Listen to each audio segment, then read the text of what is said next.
we didn't have really the money to shoot a normal union film at that time in Philadelphia, so we would travel in a van.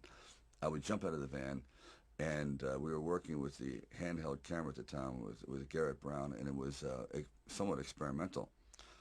And he'd film me running through shopping malls and up down the steps and flights. Curved corridors along the river until finally my legs basically gave out and I'm like writhing on the ground and I want to rise up and say, John, I'm dying here. And he goes, no, no, use it. Use the pain. I said, for what? I mean, I'm in misery. He goes, well, no, no. You know, it's giving your character, it's giving him some depth. I said, it's giving me bruises. It's giving me like agony. I can't sleep at night. But, you know, John would use, one thing about John, he would use the environment. If he saw, like the scene where we just jumped down and saw this ship along the dock, this docked along the pier, and he said, just jump out, run as fast as you can along the ship, and I'm running and running. I said, you know what, my legs are buckling. I'm literally going to crash down here. Teeth are going to go, jaw, face. I'm just going to be ground down to this flat-faced image. Please. And I just barely made it. As John had me, he would have me run and jump park benches and down streets, and people are throwing things at me. Like when I had the orange thrown at me, and these people had no idea who I was. I was just some strange alien invader in a well-worn, tattered, baggy, incredibly ugly sweatsuit running through their neighborhood, you know, and they're like throwing things at me. And we kind of like made it work, but actually, like I thought they were trying to hit me with the orange.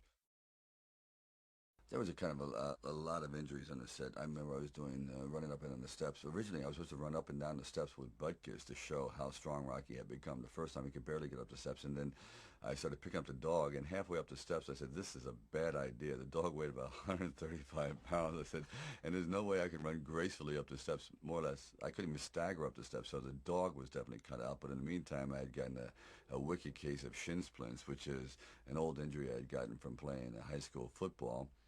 And then when I was hitting the meat, I thought, this would be an interesting visual, hitting the meat. Well, I don't know if anyone's hit a bull lately. They're hard.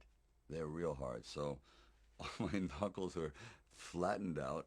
They just became, I guess, kind of like well, I don't know what they're good for anymore. I guess, you know, kind of like a table leg now. They're pretty flat. They're pretty even. They really don't function as a hand much anymore. But these are all somewhat of the memories of and the broken finger that I was using with Adrian. I said, okay, I'll just like take all the injuries in the movie and somehow work it in. Also in the movie, there was we couldn't afford many people, so I tried to get as much help from friends, from my brother who plays a street corner singer, and my father who's a bell ringer. As I said, my dog is in it. Even my wife, my first wife, was the set photographer. But she was. I think she shot a total of maybe 100 pictures because the budget was really tight. And actually, it was probably the best set photographer I've had in a long time because all those pictures are great.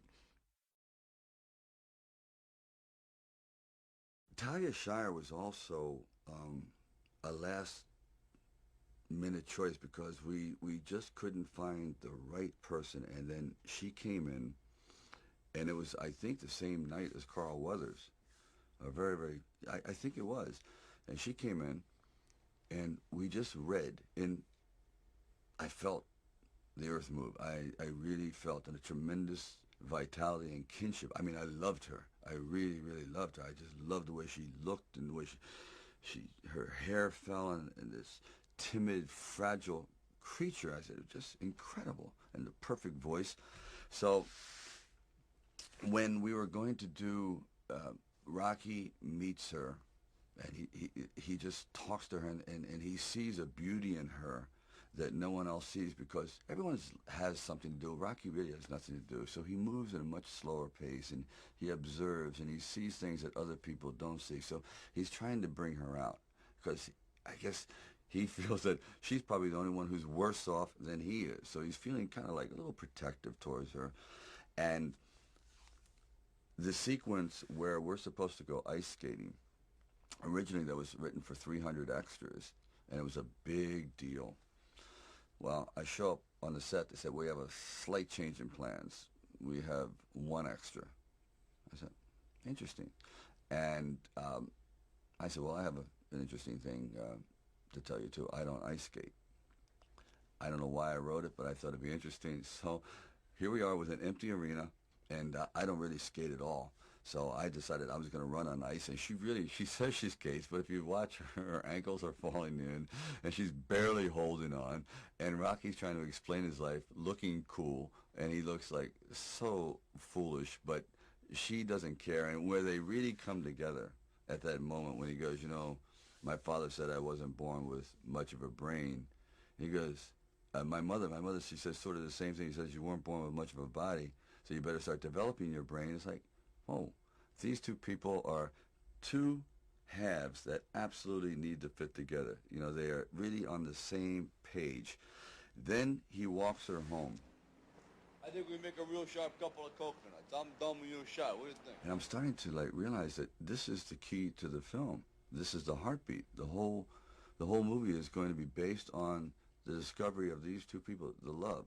She goes upstairs, and now she's like terrified because this is not exactly what you call a swinging bachelor apartment. And the moment when he gets her to that door, all of a sudden the whole facade changes. He no longer looks like this terrifying guy. He goes, you know, would you take off your glasses? And she really looks, if you ever watch that scene closely, you'll never see better responding by an actress to an awakening inside of like really feeling like someone truly loves her. That it's like she's dying. She's never felt this before. And coming from this man who is, you know, this physical kind of specimen, the last kind of guy she ever imagined herself being with, it just, I mean, I disappear in that scene. She is just off the chart. You don't have to kiss me back if you don't want. I want to kiss you.